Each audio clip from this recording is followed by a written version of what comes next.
Olá, sejam todos bem-vindos ao curso Metodologias Ativas em Sala de Aula, Novas Estratégias para Velhos Problemas, da plataforma Mais IFMG. Eu sou a professora Viviane Martins, formada em Letras pela Universidade de São Paulo, doutora e mestre em Comunicação e Semiótica pela PUC São Paulo, tenho especialização em Metodologias Ativas pela Univesp e Educação Mediada por Tecnologia pela Uniquisul. Nesse curso, eu serei a sua mediadora e você vai entender por que o uso desse termo. Nessa aula de número 1, nós vamos falar um pouco sobre a estrutura do curso e alguns assuntos que foram tópicos na primeira semana de aula.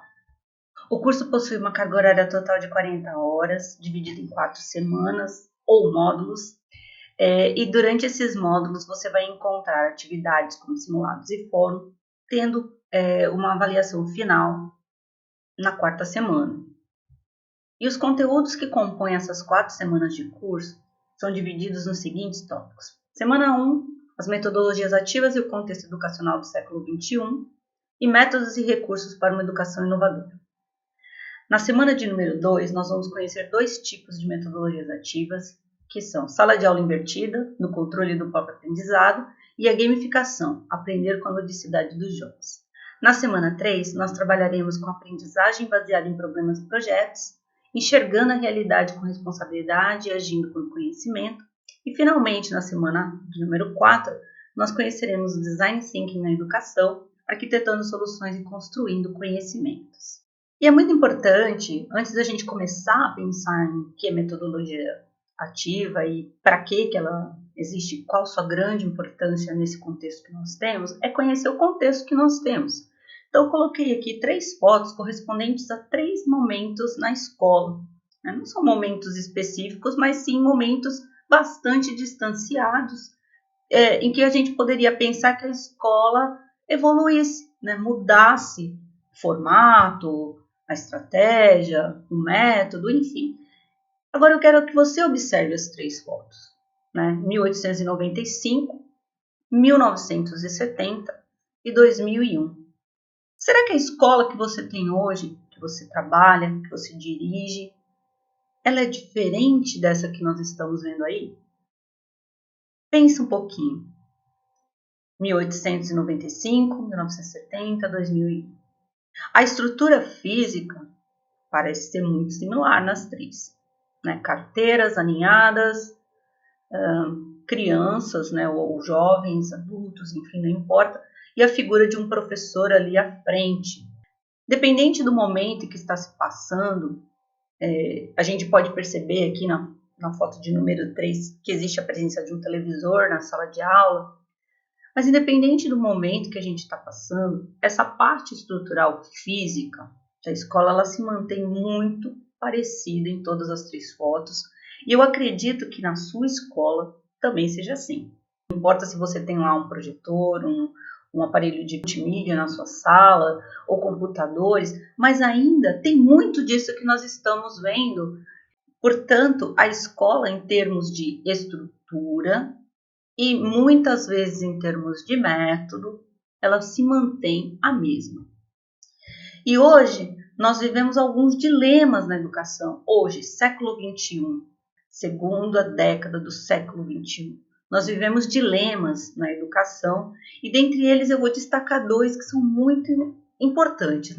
Primeiro, que a gente vive uma era de incertezas, diante de tantas complexidades que nós temos. A gente tem como exemplo aí o que a pandemia nos trouxe, nos ensinou, onde nós tivemos um cenário em que a educação ela precisou ser reinventada de repente, assim. Professores, diretores, a escola precisou se adaptar. E muitos desses atores, diretores, alunos, professores, pais, infelizmente não tiveram sucesso nessa empreitada. Uma outra questão também que nos chama muita atenção com relação aos dilemas educacionais é a insegurança provocada por essas incertezas, que acaba indo de encontro aos anseios da própria escola. Porque a escola ela foi pensada e desenhada como um instrumento de controle. Se a gente olhar o próprio vocabulário que tem em torno do contexto escolar, ele meio que direciona para isso, A gente tem grade curricular, disciplinas, chamam as matérias de disciplinas, A gente tem horários que são seriados, né, rígidos até, dependendo do local que você trabalha. Existe toda uma questão de cobrança, né, por parte de direção, secretarias, etc., com documentação.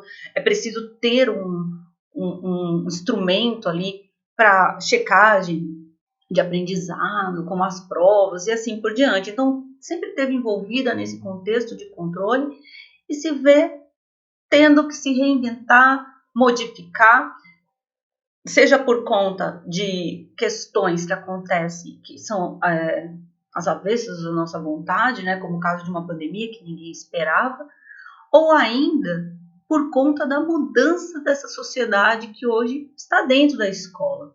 Essa sociedade formada por alunos, pais de alunos, que hoje tem uma visão bastante diferente, principalmente os alunos, eles aprendem de uma maneira diferente, são aí norteados pelas tecnologias, então tudo se tornou diferente no modo de aprender.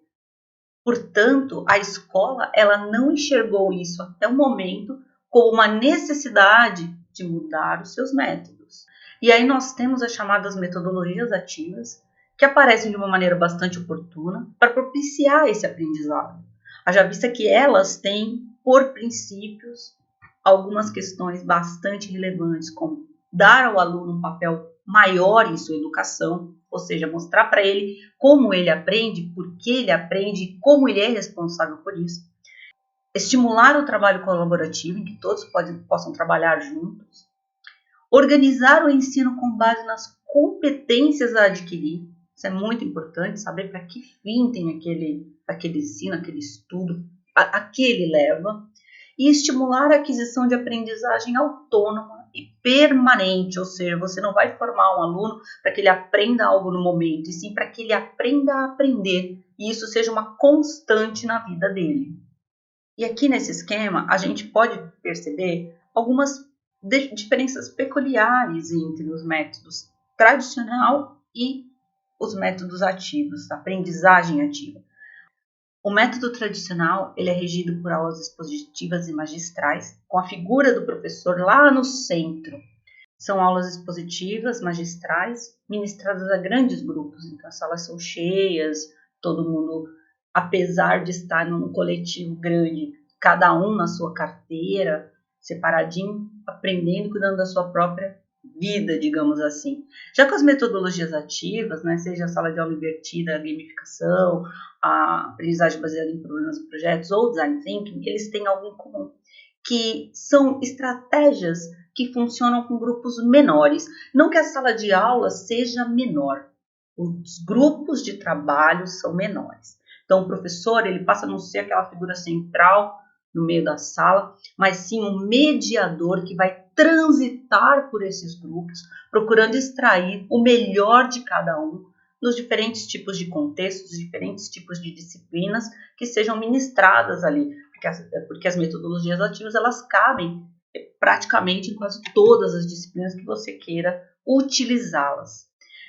Uma outra coisa muito importante com relação ao método tradicional e as metodologias ativas é que não dá para ser 100% metodologia ativa, assim como 100% método tradicional já não funciona mais. O ideal é que o professor saiba o momento em que deve utilizá-las, qual aquela disciplina que cabe, se tem algum projeto específico, elas funcionam muito bem com projetos, vocês vão ver ao longo do nosso curso. Então, assim, você não pode dizer eu trabalho numa escola 100% metodologia ativa, porque isso praticamente não existe. Porém, você pode trabalhar numa escola inovadora que utiliza metodologias ativas como uma das formas de aprendizagem, seja na porcentagem que for. O método tradicional ele não é abandonado totalmente, porque ele teve seus métodos, tanto que ele nos formou. Se você está chegando nesse curso agora, já tem ensino superior, você foi formado pelo método tradicional. Porém, ele não se mostra mais tão eficaz nesse contexto que nós estamos, da forma que ele é, nesse contexto que nós estamos no século XXI. Então, é sobre isso que nós estudamos na semana 1 e é esse o nosso ponto de partida para pensar todas as metodologias ativas que nós iremos ver ao longo das 3 próximas semanas. Bom, enfim, esse foi o nosso panorama do curso. Eu espero que vocês se sintam motivados a conhecer as metodologias estratégias ativas e que com certeza, seja você um professor, um gestor escolar, um coordenador, você vai ver como é possível fazer da sua escola uma escola inovadora, diferente, né, motivadora e que contribui muito para o desenvolvimento dos seus alunos. Bom, então nós nos vemos na semana que vem.